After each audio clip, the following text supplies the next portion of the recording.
Kita mulai. Bismillahirrahmanirrahim. Alhamdulillahirabbil alamin wa bihi nasta'in. Wassalatu wassalamu ala sayyidina wa habibina wa maulana bil qasimi Muhammad wa ala alihi thayyibin at-tahirin wa ashabihi muntajabin al-mayamin.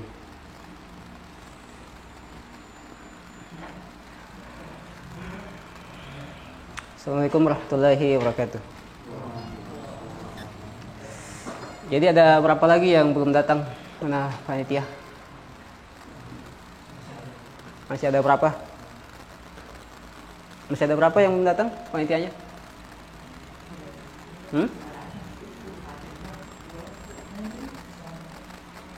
Ini masih kosong ya?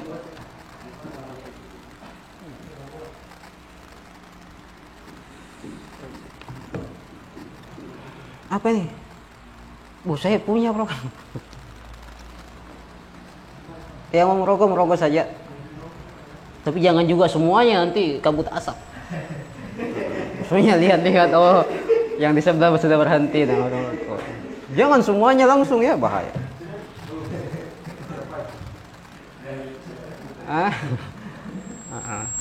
Oke.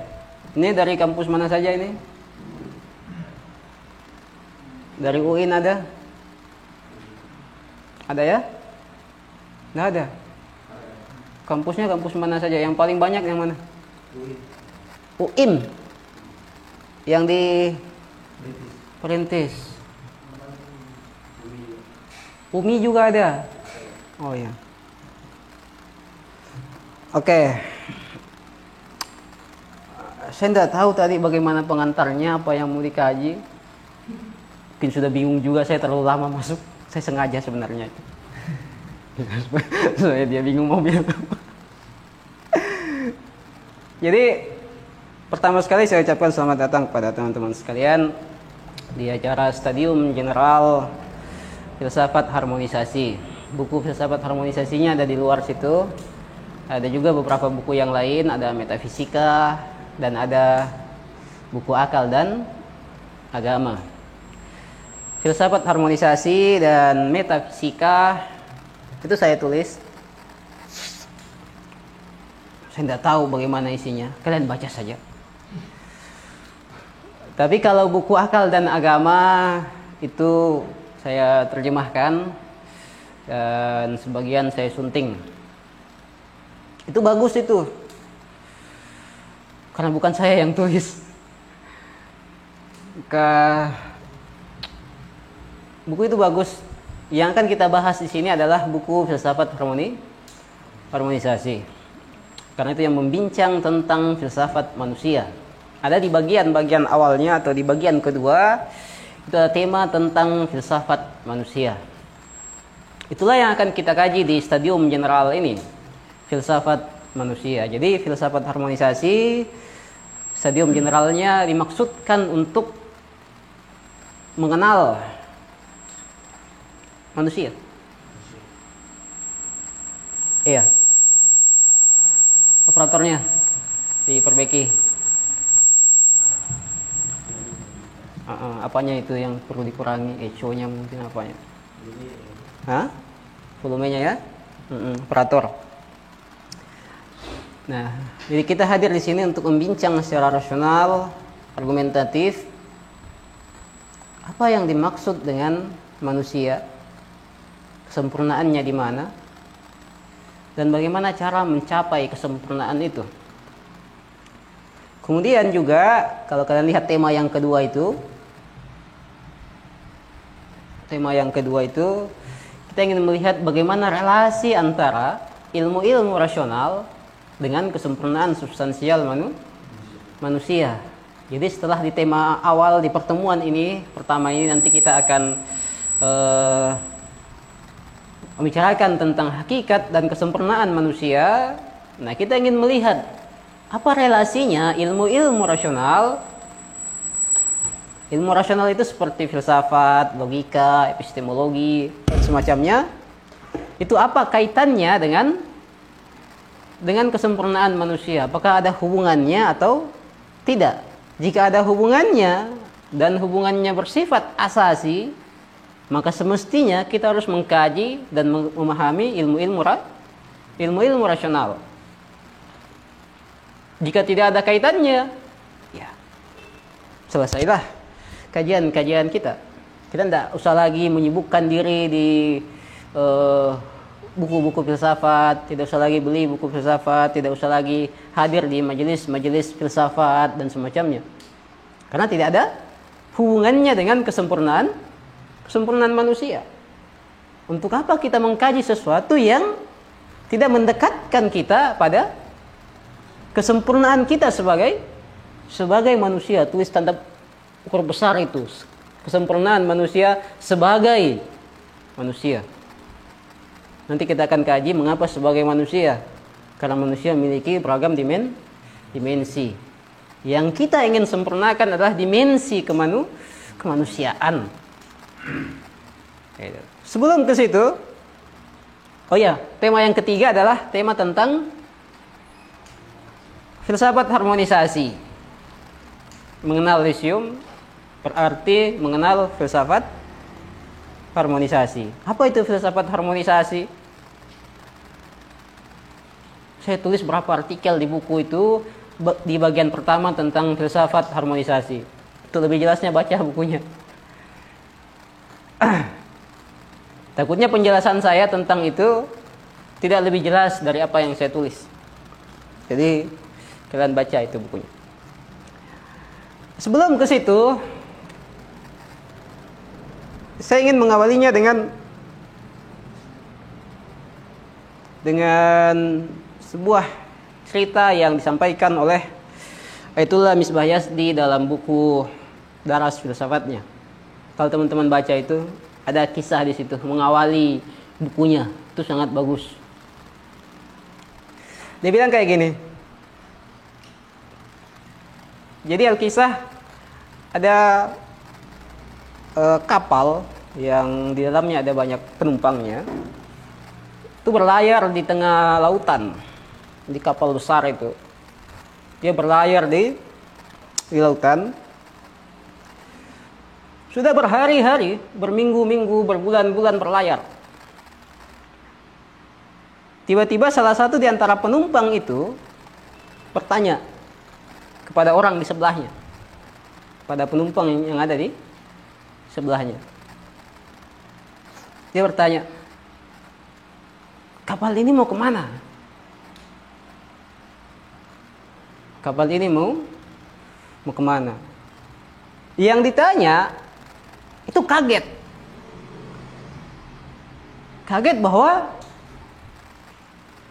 baru pertama itu dia mendengar pertanyaan seperti itu. Ini pertanyaan, ini kapal ini mau hendak kemana? Itu pertanyaan yang asing yang membuatnya tersentak. Iya ya, kapal ini mau kemana? Kita mau kemana?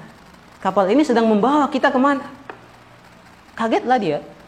Dia tanyakan ke orang lain lagi. Kaget juga orang lain itu. Karena semuanya merasa asing dengan pertanyaan itu. Entah pertanyaan apa yang selama ini menyibukkan kepala mereka. Sehingga ketika ada pertanyaan seperti itu, kaget. Kemana ini? Berhari-hari, berminggu-minggu di atas kapal, tanpa tahu dan tanpa pernah menanyakan hendak kemana. Akhirnya hebohlah, virallah ceritanya, pertanyaan itu di kapal itu. Pertanyaannya viral, orang-orang mulai heboh itu, memikirkan tentang, mau kemana sesungguhnya kapal ini. Dan akhirnya pertanyaan itu sampai juga ke kapten kapal yang mengemudikan kapal itu, apa namanya itu? Nahkoda. Nahkoda bukan kapalnya ya? Pengemudinya ya? Ya. Ditanyalah dia, Pak, kapal ini mau kemana sebenarnya? Lucunya, si nahkodanya juga kaget. Mau kemana? Saya juga nggak tahu. Kita mau kemana? Kapal ini mau kemana? Saya hanya menjalankan saja kemudi ini. Gak pernah memikirkan hendak kemana. Bisa teman-teman bayangkan itu. Bagaimana kapal besar seperti itu, semua penumpangnya, bahkan si nahkodanya, tidak tahu hendak kemana. Satu pertanyaan itu yang dilupakan oleh semua penghuni kapal. Tapi viralnya pertanyaan itu tanpa ada jawaban tidak berlangsung lama. Beberapa hari kemudian orang kembali sibuk mengurusi kesibukan keseharian mereka di atas kapal. Mulailah mereka kembali dengan aktivitas-aktivitas keseharian mereka di atas kapal itu. Ada yang tidur, makan, dengarkan musik. Kalau ada lapangan golf di atas kapalnya, main golf juga di atas situ. Kalau ada kameranya, mungkin juga main medsos di situ. Intinya kembali seperti semula, seperti sedia kala. Pertanyaan itu hilang perlahan-lahan dan tidak lagi diucapkan, apatah lagi dipikirkan untuk mencari tahu jawabannya. Hilang pertanyaan itu. Orang kembali sibuk dengan keseharian mereka, berbicara tentang apa yang viral saat itu atau apalah ya.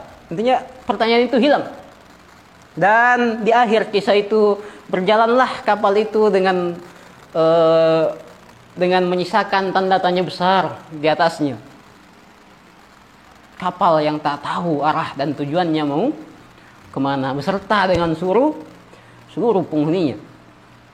Nah, sebenarnya buku itu, kisah itu ingin menjelaskan tentang bagaimana kondisi manusia saat ini.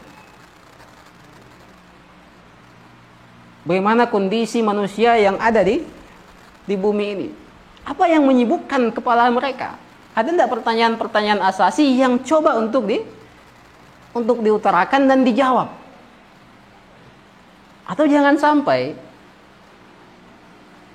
kebanyakan penduduk bumi justru sibuk memikirkan hal-hal yang receh. Bagaimana ya kasusnya ini? Apakah sudah cerai? Sepertinya si atas sudah nikah dengan ini. Berapa uang pandainya? Ini bagaimana? Pertanyaan-pertanyaan yang walaupun diketahui atau tidak diketahui, ada enggak efeknya bagi kesempurnaan diri? Tiba-tiba saya tidak tahu itu. Kalau ternyata misalnya si ini selingkuh, si penyanyi ini selingkuh misalnya, heboh itu sejagat maya.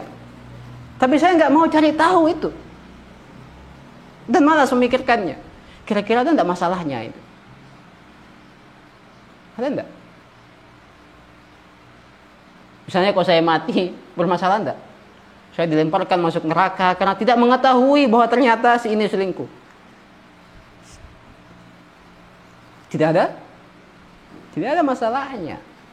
Jadi sebenarnya ada hal-hal yang perlu diketahui dan yang tidak perlu diketahui.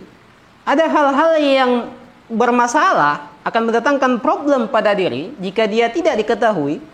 Ada masalah yang diketahui atau tidak diketahui itu tidak mendatangkan problem eksistensial pada diri. Maka lihatlah di sekitar kita itu, coba lakukan penelitian filsafat dengan mengamati orang-orang yang ada di sekitar kita. Bukan sekarang, tidak usah saling noleh nanti di luar sana.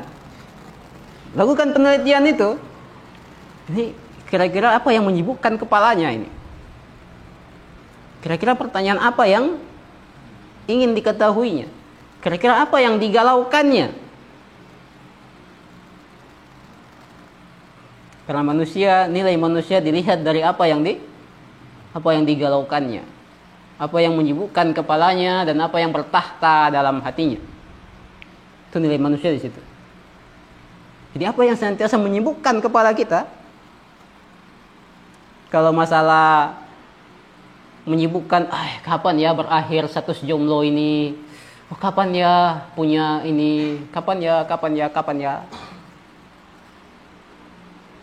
Ya seperti itulah nilai kita. Ada yang menyibukkan kepalanya, kapan ya saya mati syahid, kapan ya saya masuk ke surga bersama dengan para bidadari yang ada 72 katanya itu. Bagaimana cara mengatasi itu ya 72 itu? 72 ini ada yang bilang sampai ribuan katanya untuk satu orang.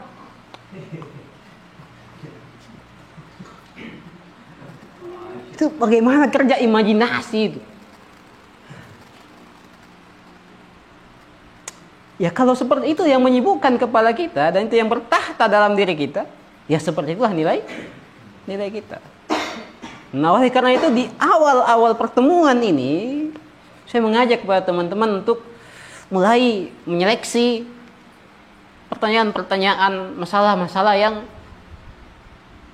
receh, yang gak penting untuk disibukkan, untuk di tanda bahasa milenial untuk dikepoin. Ada masalah yang harus didiamkan saja, bahkan tidak usah dipikirkan, walaupun semua sejagat maya membicarakannya.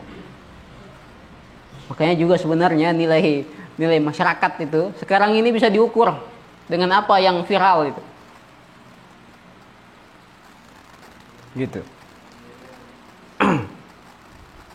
Kalau yang viral masalah-masalah sosial, ketidakadilan dan semacamnya, berarti bagus kan?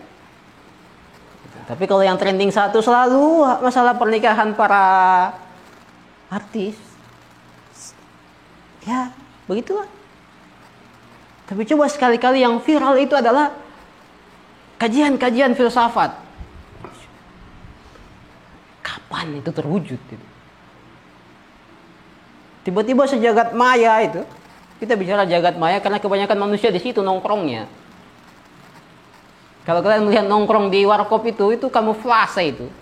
Karena mereka sebenarnya masuk hilang ke dunia virtual. Disitulah mereka itu. Geser atas, garis bawah. Sampai keriting tangan. Teman di samping cuekin.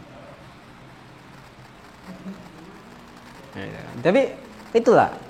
Nah, makanya kita gunakan juga ini untuk masuk juga ke situ dan memberikan pengaruh yang Antonio Gramsci menyebutnya sebagai teori hegemoni. Agar kita tidak dihegemoni, masuk aja di sini masih kosong ini. Jangan numpuk-numpuk. Nanti kita diamati sama corona ini. Jadi ya duduk di mejanya masing-masing. Kalau yang tak duduk mejanya nggak dapat kopi itu, karena kopi ditaruh di meja. Oke ya? Sudah full mejanya? Masih ada berapa yang belum datang?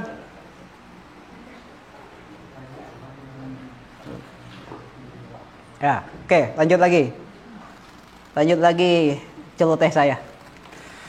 Tadi sampai di mana? Hah? Jadi saya mengajak teman-teman untuk mulai menyeleksi pertanyaan-pertanyaan yang mana yang urgen dan mana yang tidak urgen. Kalau dalam kajian-kajian filsafatnya biasa ada 3 pertanyaan yang harus dijawab.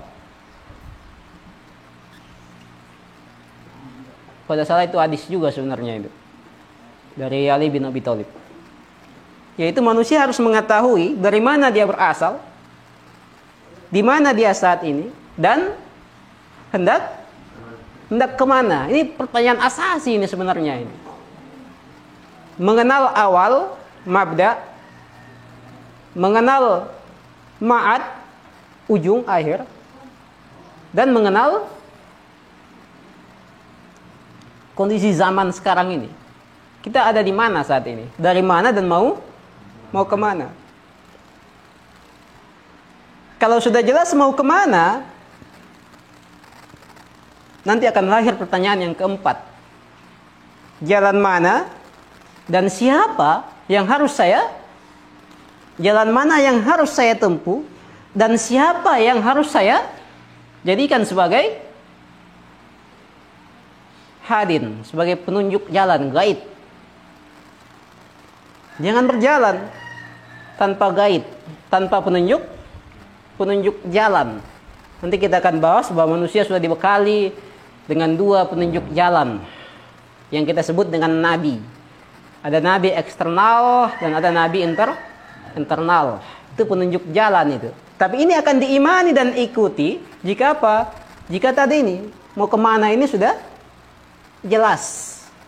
Jalan mana yang mau dituju. Ini kalau dilarikan ke kajian-kajian teologis, maka kita akan menjadi selektif dalam mengustadkan seseorang dan dalam memilih tempat kajian. Kalau kalian lihat teroris itu sebenarnya berawal dari salah pilih tempat kajian dan salah pilih ustadz, berakhir pada mati konyol. Tapi jangan kira mereka itu dalam persepsi mereka tidak sedang bunuh diri. Mereka sedang berjuang, mereka sedang berperang, mereka sedang jihad fi sabilillah. Makanya karena landasan itu sehingga mereka tidak akan pernah merasa bersalah dengan membunuh orang lain. Kalau pembunuh biasa itu, dia pasti menyadari bahwa perbuatannya itu adalah sebuah kesalahan. Tapi para teroris berjubah agama bukan hanya tidak merasa bersalah, tapi justru merasa sedang beroleh pahala. Ngeri itu. Kenapa? Karena dia tidak menggunakan dua penunjuk jalannya itu. Nabi internal dan nabi eksternal, dan akhirnya apa? Dia salah pilih tempat kajian, salah pilih mengustadkan seseorang yang tidak layak diustadkan. Seperti saya tidak layak diustadkan, jadi jangan ustadkan saya.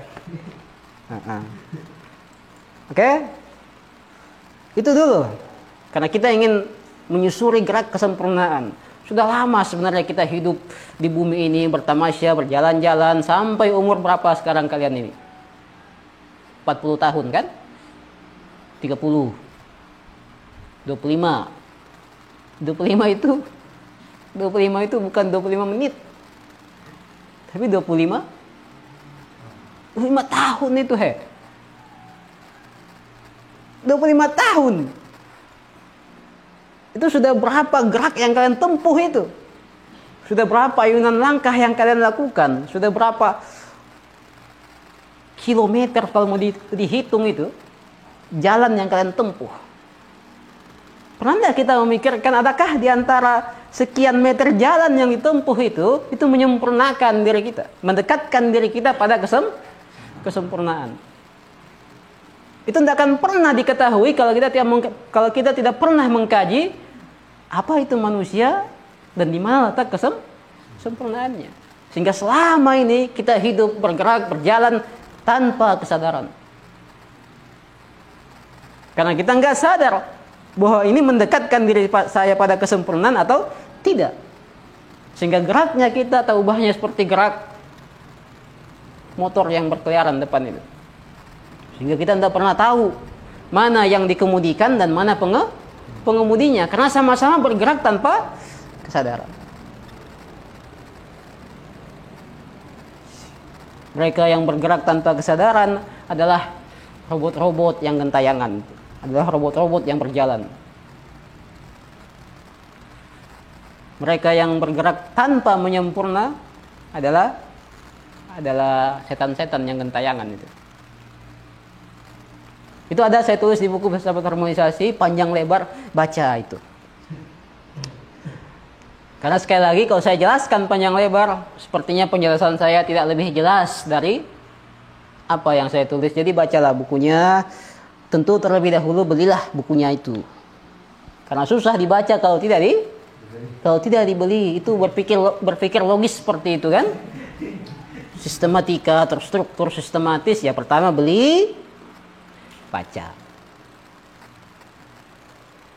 Jangan pinjam, baca. Atau utang, baca. Ya Allah.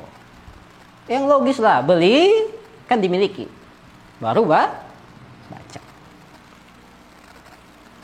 Karena kalau antum pinjam, baca, ilmunya, berkahnya lari ke yang punya itu. Ini juga pinjamnya kalau dikembalikan. Iya, pinjam udah kembali. Makanya jangan pinjamkan orang buku.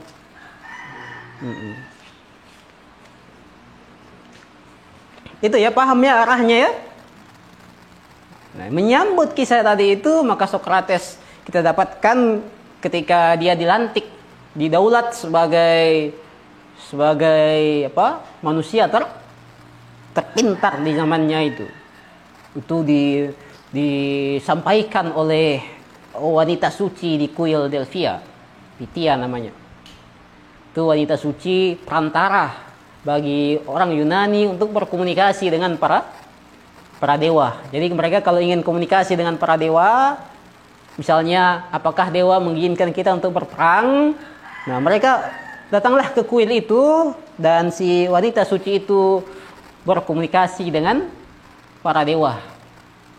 Mirip-mirip kesurupan sebenarnya, dia berbicara mewakili para dewa. Dan orang-orang Yunani mendengarkan para dewa itu. Mungkin kalau sekarang dimusyrikkan mungkin. Dan dihalalkan darahnya.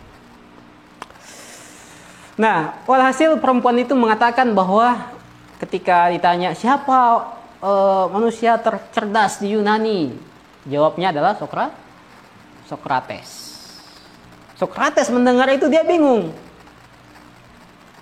Dia bertanya, memangnya apa yang saya ketahui dan orang lain tidak ketahui sehingga saya dikatakan sebagai orang yang tercerdas, yang paling mengetahui.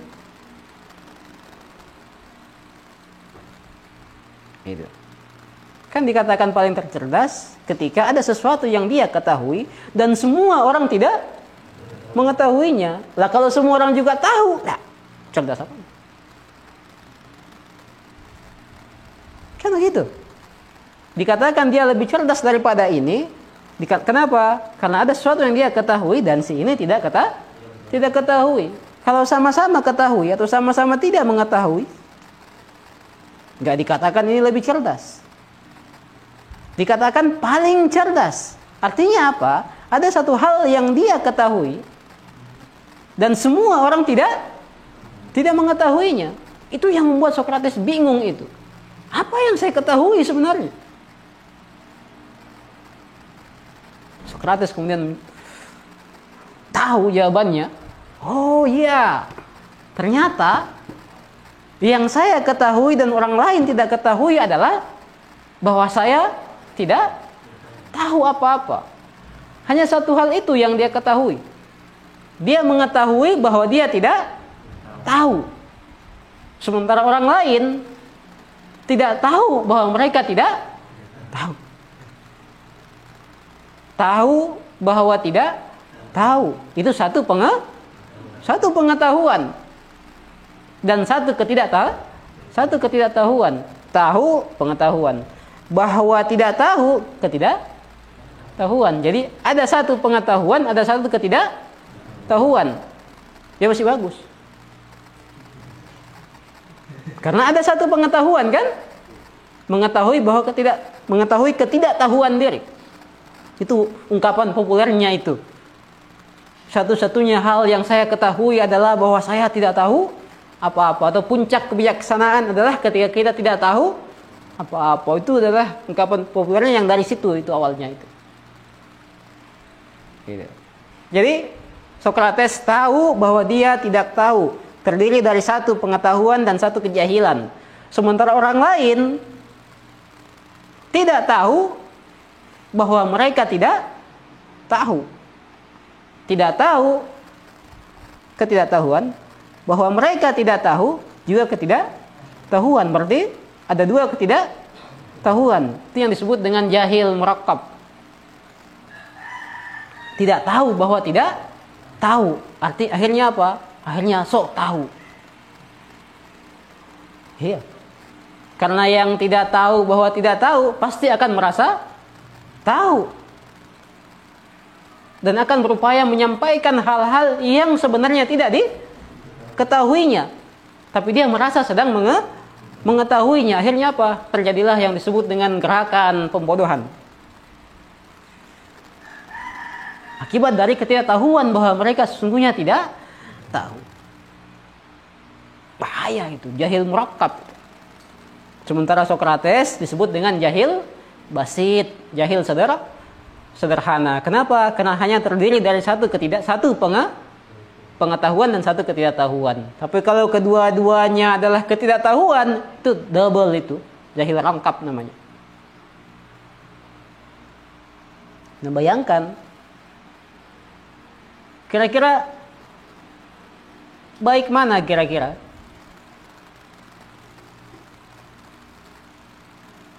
Salah paham atau gagal paham?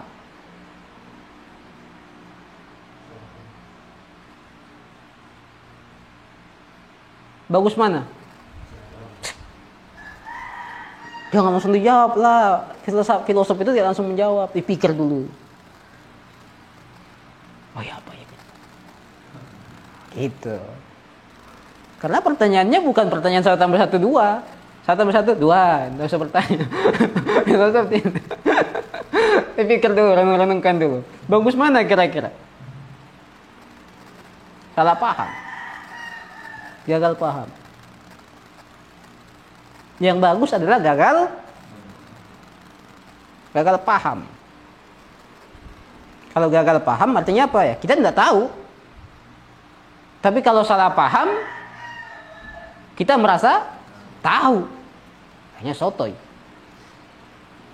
Salah paham. Makanya Ali Syariati mengatakan seperti ini.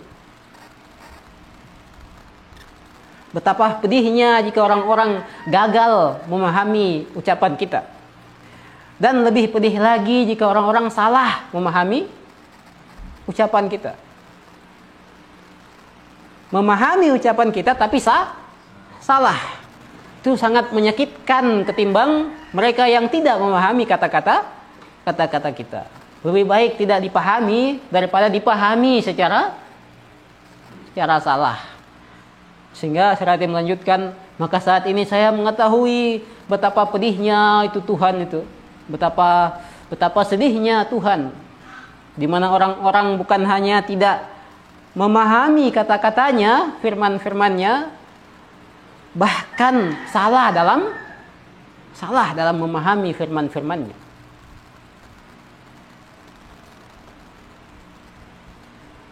Akhirnya apa? Karena orang-orang salah dalam memahami firman-firmannya, sadar atau tidak sadar, mereka merasa sedang memahaminya.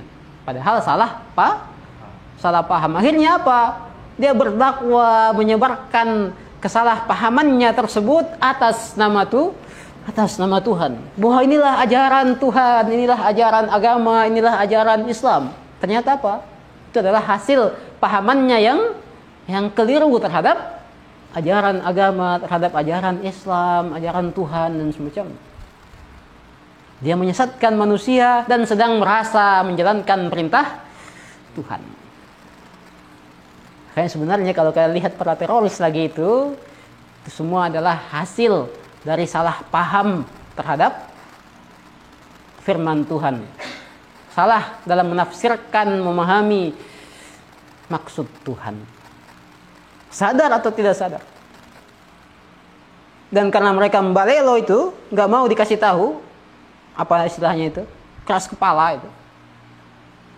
Dia nggak mau lagi pindah tempat kajian, sudah merasa, oh inilah yang paling benar. Akhirnya disuruh jadi pengantin dan meledakkan dirinya. Mati konyol. Makanya tadi ada saya tulis, tadi saya share itu. Agama teroris. Karena banyak yang mengatakan bahwa teroris itu tidak beragama. Kata siapa? Justru mereka sedang merasa menjalankan ajaran agama. Justru karena atas dasar agama itulah sehingga mereka berani meledakkan dirinya. Militansi. Itu nilai plus itu. Militansi itu dibutuhkan itu. Girah, semangat. Rela berkorban demi sebuah ideologi. luar biasa. Bahkan kita yang ngaku-ngaku filosof belum tentu ada yang mau mati demi filsafat. Mana ada yang mau seperti Socrates yang meminum racun cemara demi sebuah pandangan yang benar. Militansi itu dibutuhkan. Kalau nggak ada militansi, kering, hilang, nggak ada gerakan. Dan itu yang mereka miliki, militansi. Sehingga mereka berani itu meledakkan dirinya itu. Dan dia menghilangkan kesempatan untuk minum kopi di keesokan harinya. Seperti kita ini. Kita masih bisa minum kopi. Ternyata begini rasanya. Mereka hilang kesempatan itu. Katanya pengen ngopi di sana katanya. Militansi itu yang perlu yang sebenarnya kita kehilangan di situ, sehingga hilang konsistensi, hilang komitmen. Kenapa? Karena idealisme kita, ideologi kita mudah tergadaikan. Menderita sedikit sudah bosan ikut kajian, tidak ada makan malamnya, nanti pada pulang semuanya ini. Tidak ada akhwatnya, malas-malas ikut kajian. Tidak ada rokoknya,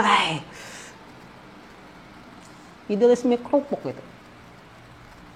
Mereka bukan hanya harta, bahkan diri mereka siap mengorbankan.